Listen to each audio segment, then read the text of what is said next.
Ya tenemos a nuestro primer invitado esta noche para presentar el libro.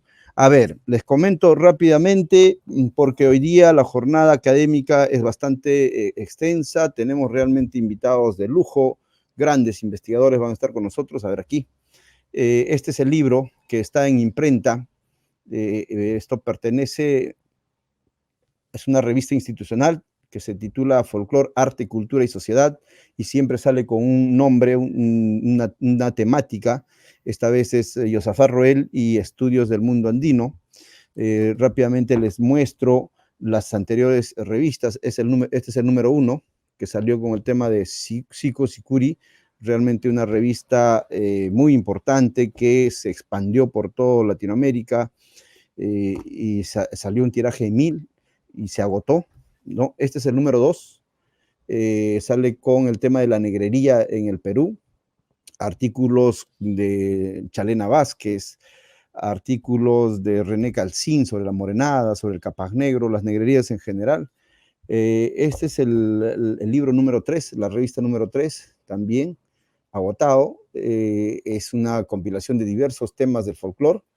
Y aquí pues tenemos todo un lujo de escritores. A ver, Ladislao Landa, Claude Ferrier, Simeón Orellana, Juan Rivera, tenemos a José Carlos Vilcapoma, a Milcar Híjar, en fin, Leo Casas, muchos. Este es el tercero.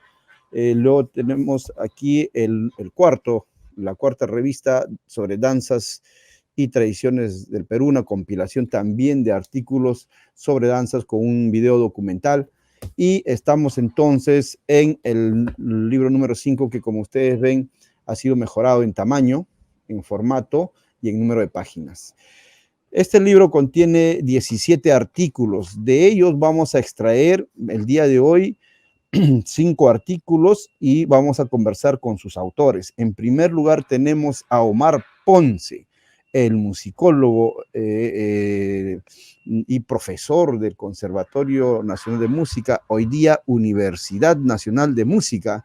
Omar Ponce es autor de varios artículos y además continúa trabajando en la difusión, en la publicación de revistas del Conservatorio, hoy de Universidad Nacional de Música.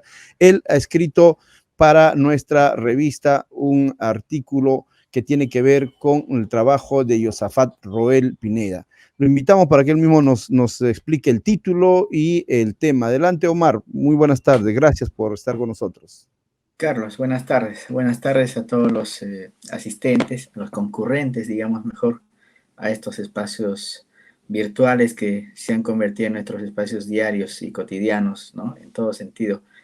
De alguna manera, gracias a eso, estamos juntos en este momento con Carlos y con tantos amigos y colegas de toda parte del mundo, ¿no? Es ya nuestro medio de repente estar viéndonos por pantalla. Antes que nada, toca felicitar al Centro de Folclore por estos 50 años. Siempre ha de ser ardua una lucha con las expresiones tradicionales y populares, ¿no? Siempre han de pasar circunstancias adversas, así como circunstancias también positivas y favorables. Lo importante es que somos muy conscientes de la enorme importancia que tiene el cultivo, la práctica de la danza, la música y otras expresiones de carácter espiritual en la formación de un estudiante universitario, sea cual fuera el campo en el que va a ser profesional, ¿no? Muy loable esta labor de ustedes. Entonces yo quisiera felicitarles tanto también en nombre de la Universidad Nacional de Música y del Centro de Investigación, y también agradecer por la invitación que he recibido todavía el año pasado, y esto lo manifiesto porque es un gran acontecimiento para ustedes, ¿no? Eso denota que ha habido una expectativa amplia en hacer realidad esta publicación. Bien, desde ese punto de vista, yo los primeros meses reflexionaba sobre qué podíamos hablar sobre Josafat Roel Pineda, y ya había tenido un boceto más o menos, digamos así, musicológico, que estaba ya en formación algunos meses antes, pero afortunadamente vino esta ocasión para a veces impulsar ese empujón que uno necesita, ¿no? Para seguir desarrollando algunos proyectos que están todavía en escritorio.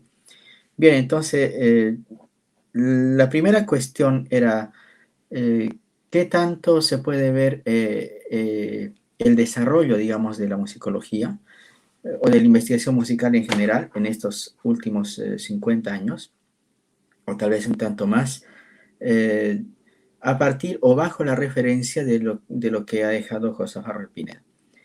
Si les cuento un poquito a nivel personal, bueno, yo he tenido ocasión de vivir en Cusco varios años y de repente años determinantes, ¿no? Cuando he estudiado la secundaria y la carrera profesional, tanto en la universidad como en la escuela de música. Entonces, de alguna manera he estado desde aquella época muy imbuido con el libro El Huayno del Cusco, ¿no? De José Ferrer Pineda. Y debo decir que durante todas estas décadas para mí ha sido un libro que nunca lo he dejado de ver hasta hace unas horas, de leer, de revisar, ¿no? Año tras año, circunstancia tras circunstancia. Cuando he tenido ocasión de estar en otros lugares por periodos largos, siempre llevo este libro. Siempre ante cualquier inquietud sobre alguna cuestión del guayno, he vuelto a estas partituras, ¿no? Es muy interesante el aporte que más adelante vamos a hablar en términos tal vez más concretos o más técnicos, pero es muy importante el aporte en materia de escritura musical, de transmisión de perfiles melódicos, de líneas melódicas, que a veces uno, al margen de la cuestión de investigación, ¿no? Uno como músico, ¿no? Uno como una persona que quiere hacer música, transmitir música, hacer un repertorio, tocar, en fin, todo lo que implica la vida musical. Cuán importante este libro en la vida musical, ¿no? De un músico y la sociedad también. Entonces, para mí fue muy importante, siempre quise decir algo de este libro. Y además no solamente el libro, sino en sí de la disciplina musicológica, en cómo a partir de este referente que decía que sería este libro, se puede ver qué avances ha tenido la disciplina, ¿no? Puesto que en su momento, don José Farroel, al momento que plantea este texto, evidentemente estaba tomando lo último o la cúspide del conocimiento musicológico. Es decir, que en el momento de la publicación, este texto estaba perfectamente sintonizado con el avance máximo de la etnomusicología, ¿cierto? Al promediar de los 1900, a promediar el siglo 1950, o 48, 50, por ahí hasta el 59, que finalmente se publica el corpus completo de Guaynos, era un periodo en que la etnomusicología en América Latina estaba produciendo bastantes cosas, ¿no? Estaba produciendo bastantes cosas. Y si vemos un paralelo del nivel de investigación, de sistematización, el nivel metodológico que deja ver José Farroel en este texto, estaba perfectamente sincronizado con el desarrollo mundial de la musicología. Eh, ha pasado el tiempo, como dije, nuestra disciplina ha tomado varios otros rumbos que son importantes constatar a partir de este referente. De eso se trata esta exposición a la que le puse como las resonancias, ¿no es cierto? ¿Cuáles son aquellas resonancias de este documento a hoy, habiendo pasado más de medio siglo? Algunas cosas que allí se dicen, evidentemente, son perecederas y algunas otras sujetas a la realidad, pues han ido cambiando, ¿no? Entonces, el análisis de este texto está puesto en eso, ¿no? Yo sé que es un texto bastante complejo si uno lo mira desde el lado sociológico o desde el lado antropológico, desde el lado etnológico, de donde se lo mire. Personalmente he tratado de centrarme en el musical para ver cuáles son esos avances musicales, cómo es la realidad musical hoy respecto a la práctica del huayno andino, eh, en relación a cómo es ese panorama de la práctica del huayno andino que nos narraba José Farroel en los años 1958, o un poco antes, un poco después. Bien, con ese preámbulo creo que he preparado un breve guión en PPT, si lo podríamos proyectar. Ya, estamos listos, ¿no? Sí. Bien, modulando sellos territoriales y sociales. De alguna manera, esta etnomusicología, consciente o no, ponía ciertos sellos, signaba ciertas prácticas o ciertas expresiones, ¿no? Una asignatura en partes territorial, local, ¿no? Eso de decir, esto es cusqueño, este es puneño, arequipeño, huanuqueño, peruano, boliviano, en fin. Y también asignaturas sociales, ¿no? Como escuchamos muy a menudo decir en grabaciones, por ejemplo, o en, claro, en discos de la década de 50, 60 o 70, ¿no? Siempre hablar de que esta música es de tal clase social o de tal grupo social. De alguna manera la musicología estaba también imbuida con esa especie de poner sello a las cosas, ¿no? Entonces lo que se va a revisar ahora son las resonancias, qué tanto alcance tienen estas signaturas respecto del aporte de Josafat Roel Pineda a una comprensión del huayno andino que bien podríamos llamar una comprensión de carácter sociomusicológico, posiblemente un término poco visto o poco usado en nuestro medio, que como vamos a ver, en realidad es un fuerte componente en el trabajo de Roel, la intención y el propósito de comprender una sociedad, ¿no? De comprender una sociedad a través de una práctica musical. Bien, de eso vamos a hablar. Vamos a la siguiente diapositiva.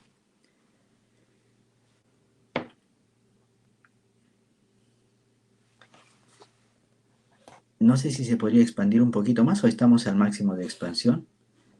Está al máximo, ¿no? Ahora sí, muchas gracias. Bien, la obra de la que vamos a hablar, o en la que se ha constituido en la base de este trabajo, es una recopilación que hiciera Roel y un análisis musical de 126 canciones de huayno, algunas en español, otras en quechua y otras de manera mixta, ¿no? Tanto canciones españolas con palabras quechua como lo contrario, que es una recopilación que la hace en Cusco en 1958, ¿no? A partir de un músico en particular, organista del distrito de San Jerónimo. No obstante, Roel anuncia en varias partes que él estaba ya imbuido en este repertorio, ¿no? Pero este músico se constituye en el personaje central de esta obra. ¿Qué es aquello que problematiza el autor, ¿no? ¿Qué es aquello que quiere mostrar en su texto llamado El Huayno del Cusco? Su problema de investigación parece ser es la asunción de la sociedad andina, o expresamente la sociedad cusqueña, como una sociedad de contextos siempre dicotómicos y opuestos, ¿no?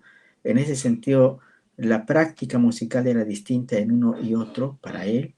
La expresión estética en sí misma de un huayno u otro también eran aspectos diferenciadores.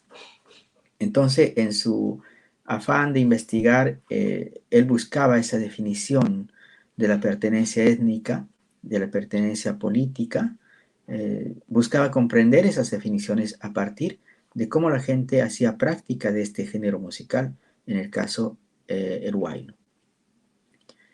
Seguimos el contexto. Bien, ¿en qué contexto se puede comprender este aporte de Roel? ¿Podríamos avanzar uno más, por favor? Creo que es una animación. Sí, de una vez una más, hay una más. Ahora sí, gracias. ¿En qué contexto, no? Este texto de Roel, como dije al inicio, está sincronizado con un criterio de una etnomusicología modernista, ¿no? Aquella que se estaba enfrentando al estudio de fenómenos propios de la modernidad. Y por ahí se filtra de alguna manera esa búsqueda también de autenticidad, entendiendo que la modernidad era un tanto lo contrario, ¿no? Cosa que la antropología va desdibujando hacia los 80, ¿no? Que lo moderno ya no era opuesto de lo tradicional, pero en los 50 se pensaba de esa manera. En este texto aún se supone que existen esas contraposiciones estéticas que estarían correlacionadas justamente con esas dicotomías de carácter territorial, o sea, decir que hay un huayno urbano y un rural, o un citadino y un campesino, ¿no? O cosas así, y también de carácter político, de carácter étnico, eh, eh, que es, digamos, el fondo de esta pesquisa, ¿no? De esta pesquisa. O sea, un imaginario étnico, ¿no? Un imaginario de que todo en la sociedad debería o podía ser comprendido a partir de los rasgos étnicos, estaba siendo volcado también a la comprensión de las prácticas musicales. Es así como algunas categorías que circulan en estos trabajos de la musicología son folclore, por ejemplo, ¿no? Autenticidad, por ejemplo, como uno de los cometidos de los investigadores de esta época, la búsqueda de cosas auténticas, el nacionalismo, por supuesto, como una de las signaturas de la ciencia social en esos momentos, el regionalismo o los localismos como parte del enfoque bajo el cual trabajarían estos investigadores musicólogos o etnomusicólogos, ¿no? El hallazgo de regionalismos, el hallazgo de lo típico, ¿no? Una fuerte tendencia a nivel contextual. Bien, ¿de qué vamos a hablar hoy? ¿De qué se habla en este texto que yo les planteo? Es más que todo una relectura de esta obra de Roel Pineda, o una lectura intertextual sobre básicamente el libro de Huayno el Cusco, ¿no? No abordaría en sí la obra de Roel, sino básicamente este libro, para hacer este tipo de lectura intertextual, en términos más bien de reflexión disciplinaria, ¿no? Decía al inicio que la musicología, junto con otros campos de las ciencias humanas, ha ido también mutando de paradigmas, ha ido también cambiando enfoques, formas de entender el fenómeno musical, así como ha ido también develando cosas que han invitado a la misma disciplina a girar ciertos puntos de vista, ¿no? O dicho de otra manera, ciertos hallazgos de la musicología han hecho que la disciplina misma cambie de rumbo. Y eso es importante reconocer, ¿no? Porque eso ha sido una puerta abierta a la reflexión. Hoy la musicología no pretende, digamos, dar verdades absolutas sobre el descubrimiento de algo, ¿no? Sino un tanto lo contrario, quiere más bien abrir el pensamiento a la reflexión y a ser muy conscientes de cómo la música está cada día reconstruyéndose y transformándose junto con la sociedad. Es decir, ninguna música está completa, está acabada y es un producto. Todo está en proceso, por tanto, son conquistas teóricas de la disciplina que hoy las podemos ver, ¿no? En relación a este trabajo antecesor. Por ejemplo, dentro de esa reflexión disciplinaria se puede hablar de etnicidad, un tema muy importante actual de la musicología, la comprensión de algunas prácticas musicales a partir de la etnicidad. La territorialidad, que más bien ahora se habla de la desterritorialización de las prácticas musicales, de modo que un huayno, si hubiera típicamente cusqueño, como habría dicho don José Barroel, no estemos seguros que lo vamos a encontrar en Cusco, necesariamente, ¿no? De repente en otro lugar, o qué sabemos, ¿no? El tema del análisis, igualmente, el análisis musical en estas últimas décadas se ha ido más hacia un análisis de carácter hermenéutico, más que de carácter formalista o de carácter estructuralista. De alguna manera el estructuralismo también viene perdiendo relieve en estos enfoques postmodernos. También la relación entre la globalidad y la localidad en cuanto a la práctica musical, ¿no? No como dos tendencias opuestas o dos campos dicotómicos, sino hoy la musicología está en indagar, en investigar y en reflexionar cómo es esa relación entre un fenómeno que globaliza ciertas prácticas musicales y cómo también dentro de esa globalidad hay la emergencia de prácticas musicales locales o de sentidos de localidad respecto de algunas prácticas. Bien, ¿cuáles son las resonancias entonces de estos aportes? No voy a hablar de eso de una manera, no he querido poner cosas específicas para no ser muy técnico, entonces vamos a hablar de esas cosas más de un modo coloquial. Eh, Pasamos a la siguiente.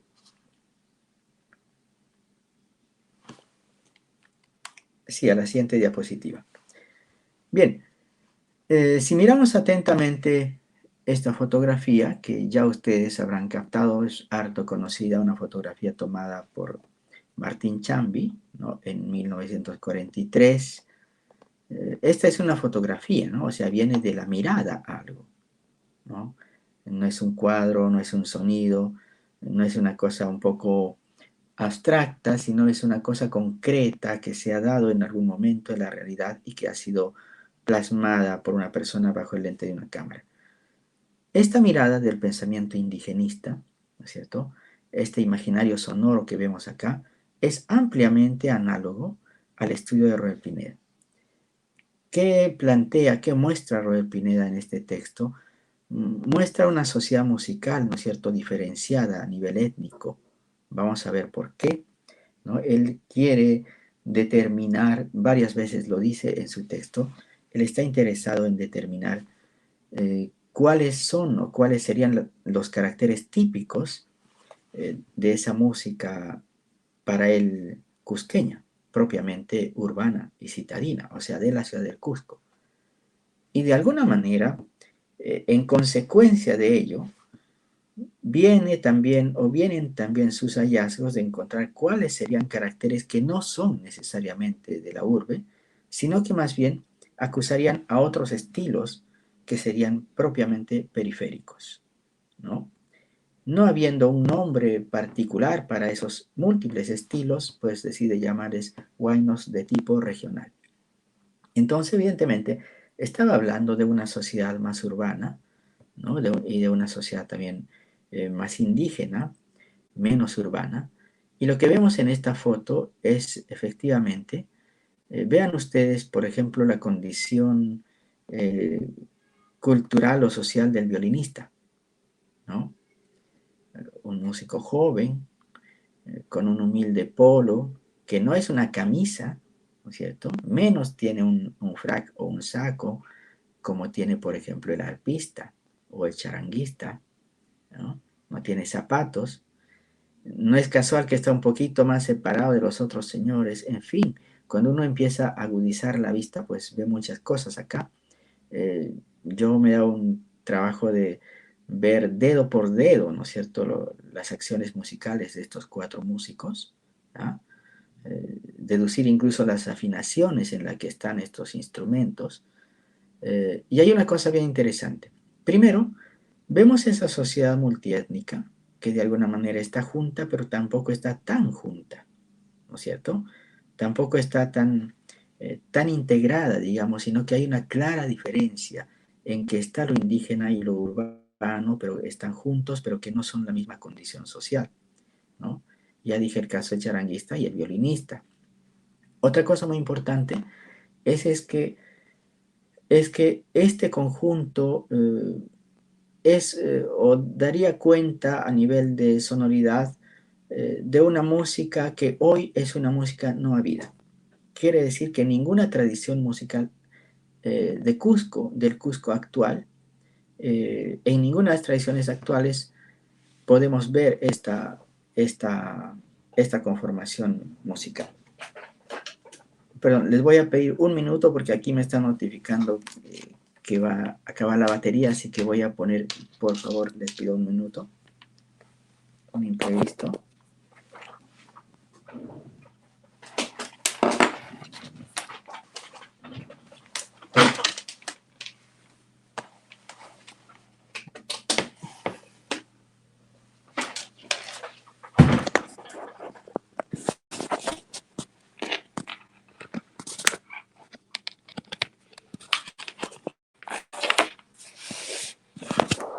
Ya. Avíseme, por favor, Carlosito, ¿está bien? ¿Sí? Hola, hola. Carlos o René, por favor, avíseme si está todo bien. ¿Está bien el audio? ¿No ha cambiado nada?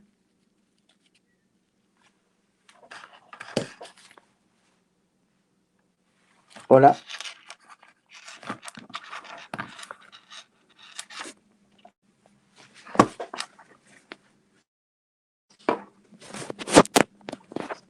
Hola, hola.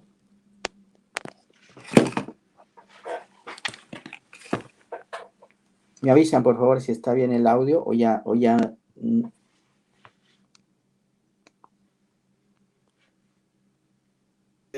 Omar, Sí, está todo Carlos, bien, ¿me escuchas, está por todo bien. favor? Sí, sí, está todo bien, Omar. Ah, ya, ya, perdón, Perfecto. perdón, es que Adelante aquí nomás. ha cambiado, ya, perdón, aquí ha cambiado en mi pantalla de configuración y ya, continuamos, gracias, ya. Bien, decíamos entonces, esta conformación instrumental es muy extraña hoy, ¿no? Eh, Fíjense que hay un charango, que es un charango de la variante chillador. Hay una bandurria también cusqueña, puesto que hay varias formas de la bandurria, ¿no? Hay un arpa y un violín. En algunas provincias del Cusco se ha hecho una gran tradición esta combinación entre el charango chillador y la bandurria, como ustedes pueden ver. Y en otras provincias que justamente quedan al frente, esta conformación entre el arpa y el violín, ¿no? Entonces, de alguna manera, el arpa y el violín tienen que ver con la tradición religiosa, ¿no? La tradición de la música traída por la iglesia, la música sacra, y más bien la otra parte del conjunto que tiene que ver con la bandurria y el chillador tendría que ver con las músicas profanas llegadas en la colonia, ¿no? La práctica de los cordófonos de la música profana. Entonces aquí vemos un universo muy interesante en el que confluyen estas dos prácticas. Eh, Hemos tenido grandes conversaciones sobre esta foto. Por una parte, pudo ser un conjunto, una sonoridad tradicional, como dice Martín Chambi. Eh, Él le llama simplemente músicos populares cusqueños. Como también puede que haya sido una composición para la foto. O sea que no necesariamente esto constituye un formato instrumental de la tradición. Eh, Como fuera, no podemos saber, pero como fuera, lo que se ve muy concretamente es esa conformación multiétnica de la práctica de lo que está aquí dicho como música popular o como músicos populares. Más adelante vamos a escuchar una restauración de cómo habría sonado esta música. Les mostraba esta foto como para encontrar una analogía de cómo la práctica musical también ha sido vista desde esta perspectiva en el caso del Huayno Cusco. Ahora sí avanzamos.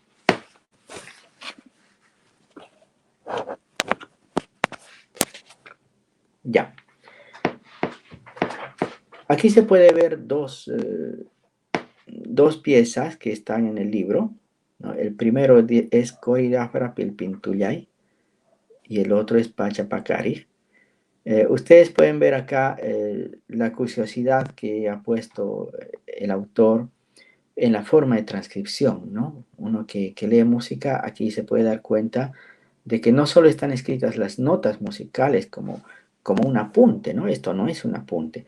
Esta es una transcripción que está planteada técnicamente desde un punto de vista visual, ¿ya? Desde un punto de vista estructural. O bien uno sin ser músico, por ejemplo, puede ver que son estructuras, que son cuatro estructuras o cuatro ideas o frases musicales. Es decir, puede ver cierta simetría en las estructuras del wine, tanto de uno como de otro, ¿no? El tamaño de los pentagramas, por ejemplo, deja ver que hay cierta simetría. O sea, cada frase tiene la misma cantidad de pulsos que la que le antecede.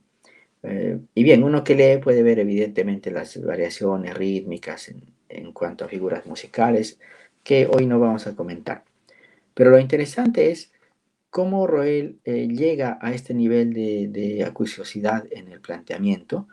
Evidentemente no es un planteamiento propio, lo tenemos que decir, ¿no? Sino que estas, por ejemplo, eran las recomendaciones del musicólogo Carlos Vega, argentino, vigente en la época, que a su vez era la versión, digamos, argentina de lo propuesto por Erich von Hornbostel en Alemania.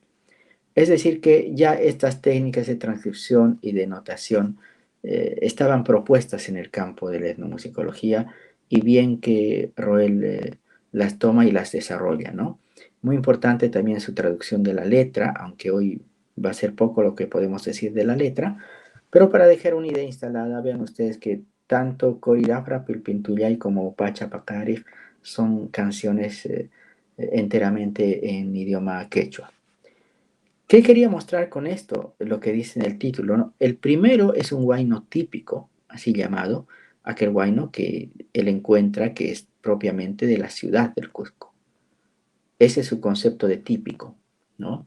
Típico cusqueño. Y el segundo, que más bien dice un huayno de tipo regional. Eh, una diferencia básica, fíjense que en el primero que dice huayno típico es hexafónico, ¿no? O sea, compuesto por 6 sonidos.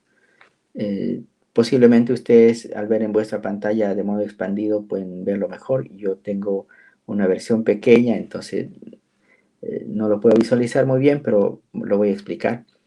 De 6 sonidos, ¿no? De una escala de 6 sonidos, mientras que el otro huayno que dice tipo regional, el segundo, es pentafónico, o sea, 5 sonidos. De alguna manera, en ese conteo de sonidos, en la gama de sonidos de una expresión musical, los etnomusicólogos veían también un equivalente con los niveles de complejidad. Es decir, vemos, por favor, un clic, vemos en la siguiente animación. Ahora sí, ¿sí? Es decir, esta gama hexafónica, ¿no? La, do, re, mi, fa sostenido y sol, ¿no es cierto? Eh, esta serie de 6 sonidos sería entendida como algo más complejo que la gama pentafónica, que simplemente es la, do, re, mi, sol. O sea, la inclusión de una nota, en este caso el fa sostenido, sería un indicio de que los huaynos de la ciudad habrían, por decir así, sobrepasado de la pentafonía y haber tenido de 6 sonidos a más, ¿no? Pero una cosa más, no solamente es la inclusión de un sonido lo que determina ese carácter urbano, digamos, del huayno, sino que la inclusión de ese sonido genera un semitono, porque no es la nota fa, es la nota fa sostenido. De la nota fa sostenido a la nota sol, la inclusión de ese semitono, para Roel, es el punto de partida, es la puerta abierta para entender una expresión estéticamente distinta de la pentafónica, gama en lo que no hay ningún semitono. Por tanto, para Roel, todos los huaynos que fueran de carácter no urbano o regional tenían eso como un denominador, que eran pentafónicos. Y en la ciudad eran por lo menos de 6, y de ahí en adelante. O sea, luego él muestra huaynos de heptafónicos, ¿no? En diferentes escalas, como la melódica, la escala diatónica. Habla también de una cadencia típica, la que se puede ver en el recuadro, ¿no? La cadencia típica, mi, re, do sostenido, re y do natural, ¿no? Muy interesante esa observación que hace, en todo caso, el primero que hace esa observación. Luego vienen otros estudios que citan ese pasaje melódico, ¿no? Entonces lo que aquí estamos viendo es que el conteo de sonidos en una música estaba relacionado de alguna manera al grado de complejidad o al grado de desarrollo, sino bien social, también tecnológico y todo, ¿no? Eh, ¿Qué haría, por ejemplo, si encontraría una música de 4 sonidos? Claro, diría que es más incipiente, ¿no? Y si fuera de 3, bueno, Vega diría ya es una música tribal. Y si fuera de 2, y así sucesivamente, ¿no?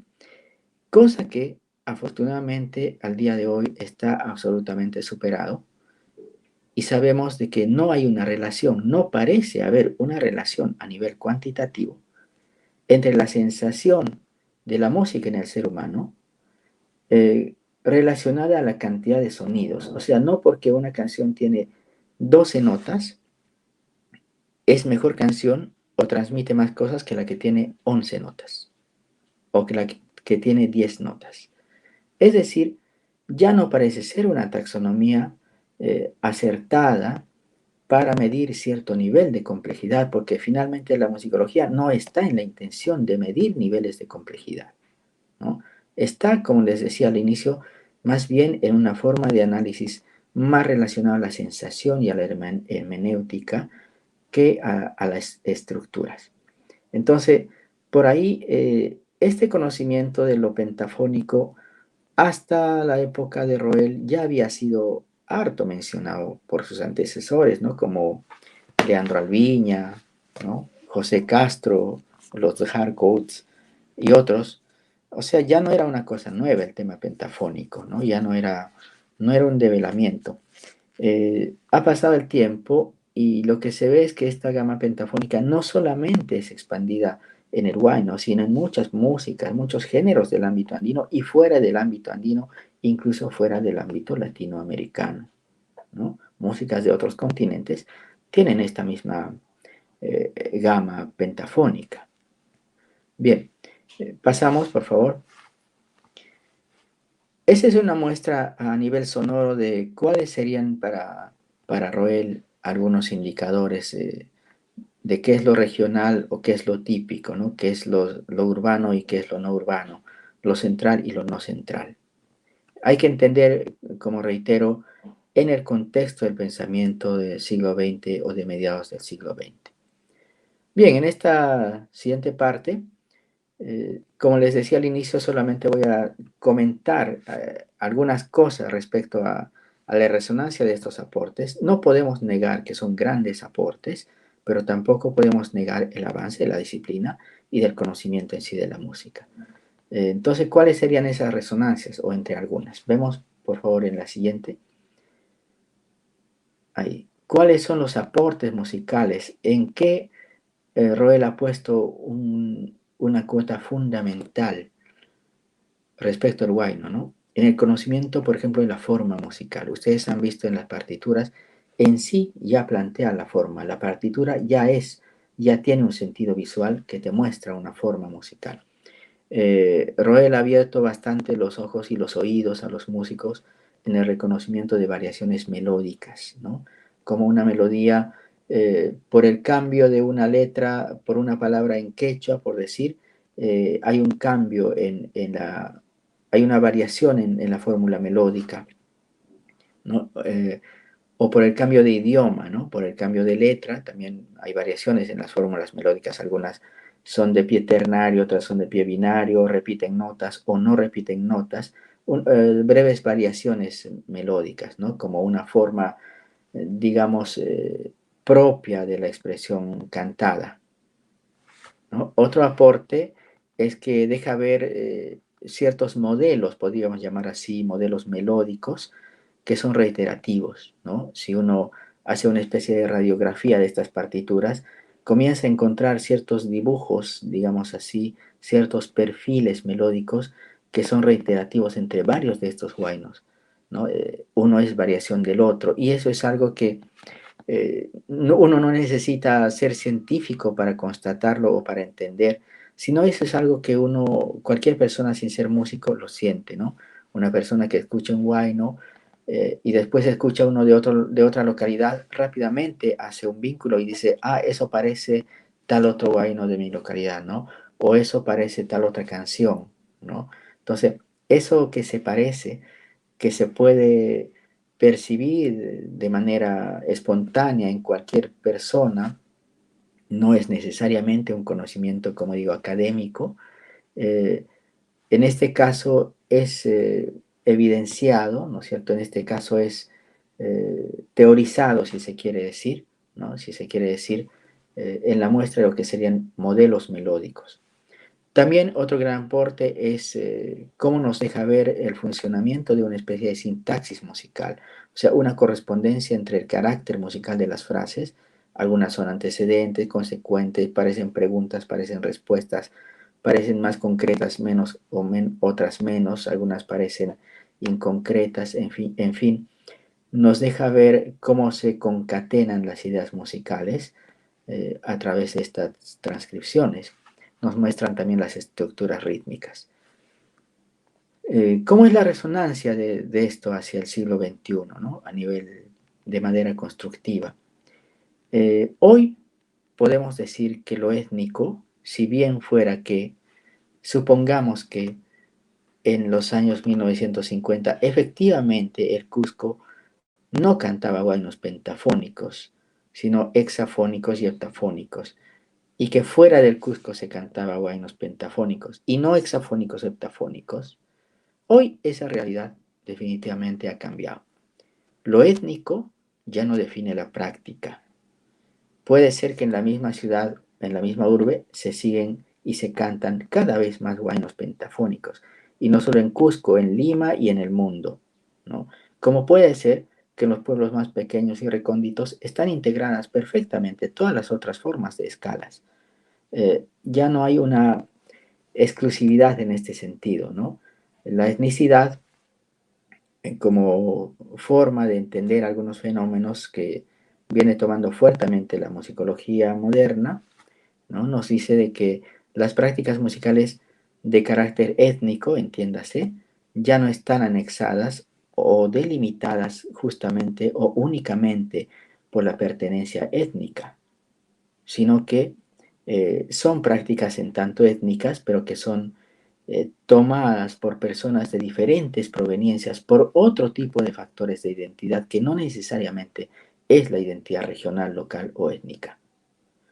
Entonces, hoy el huayno no solo podemos decir que es de los andinos o de los inmigrantes, ¿no? Es también de los hijos de los inmigrantes, es también de los criollos, ¿no? Se está viendo cada vez más un acercamiento de músicos de otros universos musicales al huayno, por ejemplo. En la misma música moderna está hoy el huayno, y si quieren ver el huayno también está en una carrera modernista. O sea, ya no parece ser tan definitorio el tema étnico en la práctica de este género musical. ¿Qué más podríamos decir? Que si fuera que a nivel periférico había un común entre estos huaynos, creo que hoy en día más bien hay una mayor conciencia de que hay una coexistencia de estilos locales que además son diferenciadores. O sea, no solamente son múltiples, sino que existe una tendencia también a la diferenciación. No creo que esta tendencia tenga que ver con taxonomías de contar notas o de teorizaciones, sino tiene que ver más bien con la sensación misma que transmite la música, ¿no? Con una identidad más en el aspecto sonoro. Hay una coexistencia, como digo, no hay una unificación, ¿no? El uso de escalas no es definitorio hoy, ¿no? El huayno hoy son confluencias, en el huayno podemos ver de todo. Si escuchamos el huayno urbano de hoy, podemos escuchar un poco de música caribeña, yo que sé, un poco de música pop, podemos escuchar un poco de una danza de carnaval, ¿no? Múltiples confluencias en el huayno actual. Podemos ver el siguiente.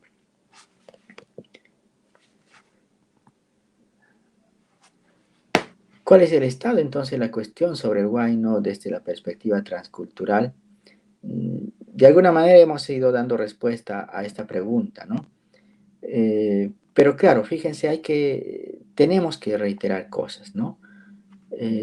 Los estudios sobre el huayno básicamente han surgido desde perspectivas literarias. O sea, no tenemos un libro, un estudio musical o musicológico o etnomusicológico referido al huayno de cualquier lugar del mundo andino que haya superado al huayno del Cusco de Roel Pineda hecho en los años 50, a nivel de compilación, de metodología, de análisis, ¿no? Y además de sincronismo con el conocimiento mundial. Eh, Casi todo lo que se ha dicho del huayno, por ejemplo, si hay transcripciones, son recopilaciones de transcripciones melódicas básicas. No hay transcripciones de estilo, por ejemplo, no hay análisis estilísticos. Hay muy poco sobre transcripción, perdón, de la ejecución instrumental, ¿no? Pero bastante poco. Hay acercamientos sobre esto, pero no hay un estudio sobre esto. Otra cosa que los textos que en las últimas décadas se ha producido sobre el huayno, también hay que decirlo, han sido textos de enfoque antropológico y hay que decirlo, elaborados en el contexto urbano, ¿cierto? Es decir, no hemos visto un trabajo sobre el huayno, aún de carácter antropológico, que se enfoque en otros procesos que no necesariamente sea la urbe como espacio de música. Bien, en eso está, digamos, el conocimiento de huayno en tanto expresión musical. Para terminar, yo quisiera mostrarles más que todo compartir algo que tiene que ver con lo que les conté al inicio, ¿no? Con esta esta convivencia con estos ciento y tantos huaynos que Roel nos ha legado, algunos de ellos, por supuesto, son muy conocidos, ¿no? Como Coca Quintuyay, por ejemplo, como Aguacerito Cordillerano, ¿no? Como Pajonal porque lloras triste. Digamos, huaynos que se han hecho emblemáticos de diferentes regiones, que no podríamos decir que se han perdido, ¿no? De esa manera tan irreflexionada, sino que más bien son parte del repertorio y de la tradición y del repertorio de varias regiones, de varias comunidades andinas. Pero hay otros tantos que afortunadamente eh, queda el registro de Roel, no queda el registro de algunos huaynos. ¿Qué es lo que no queda? Ustedes han visto en la anterior diapositiva las transcripciones, si bien son estructurales, hemos dicho cosas muy importantes, pero también hay que decir, lo que no hay allí son observaciones de carácter estilístico, o sea, elementos musicales más sutiles que puedan definir la forma de expresar un estilo de una región o un estilo local o de un conjunto en particular. Por ejemplo, es una línea melódica de 5 notas, pero uno no sabe en qué notas hay un trino, un vibrato, una apoyatura o alguna inflexión vocal. Todo esto, propiamente, ya no hay un registro de eso. Afortunadamente, ¿qué hay?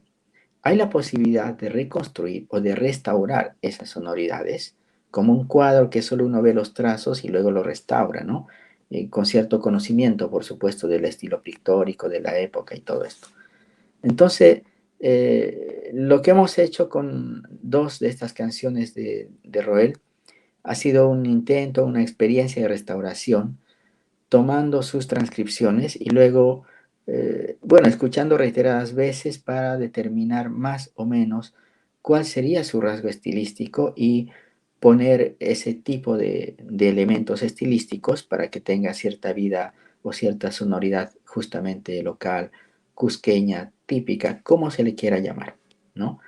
Entonces para esto hemos escogido dos huaynos, ¿no? Hemos escogido dos huaynos y uno se pregunta, claro, ¿cómo sonaría esto, no?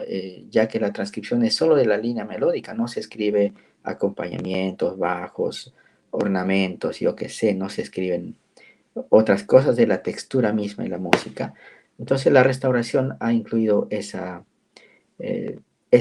planteamiento de la textura de la música. ¿Cómo se ha hecho esto? Hemos recurrido nuevamente a la foto de Martín Chambi y tratar de sonorizar con ese imaginario dos huaynos. Entonces yo quiero presentarles esta experiencia a modo de terminar con algo más musical, más que hablado. Y hay un video que lo van a compartir que también tiene sus partes instructivas. Bien, con esto entonces termino. Espero que les guste la música que van a escuchar, que haya sido entendible algunos puntos que he podido decir hoy y voy a estar atento también a algunas preguntas y comentarios. Así que les dejo con el video.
Hola, hola, hola.